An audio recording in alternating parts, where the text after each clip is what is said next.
We're going to talk now about the mechanism for Sn1 and E1 and what type of substrates actually undergo this reaction. So typically, for the mechanism Sn1 and E1, they have one thing in common, and that is that the first step goes with the formation of a carbocation. This structure right here, it is, remember, we have three alkyl groups attached at the alpha carbon. This is your alpha carbon where the leaving group is.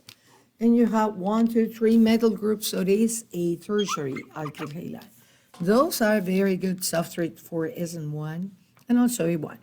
So the first step in this mechanism is the loss of leaving group.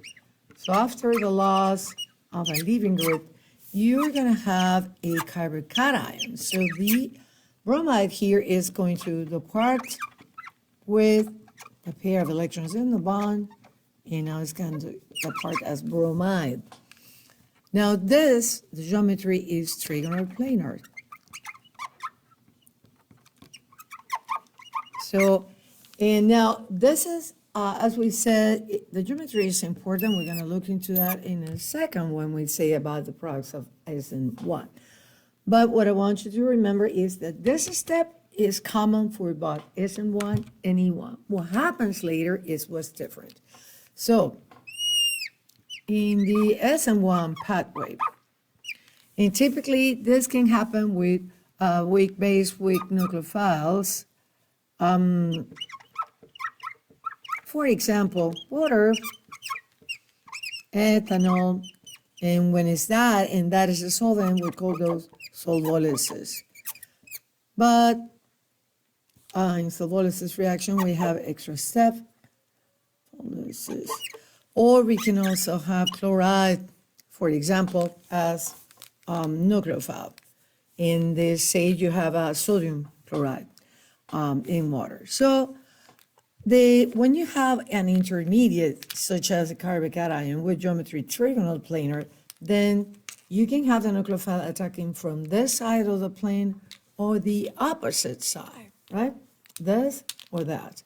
That gives now two possible products. If these three groups were different, we will create a chiral center. And let's make it different now. Let's say that this is an ethyl, and now I'm making that an isopropyl. If I did that, I will have this. And if I attack, say, with a good nucleophile, such as chloride, but weak base, you may end up with two possible products.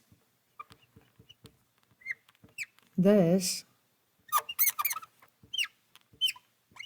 plus the enantiomer, and in about the same amount, so we call the product a racemic mix or racemate, so 50-50 mix approx of the two enantiomers if the three groups were different.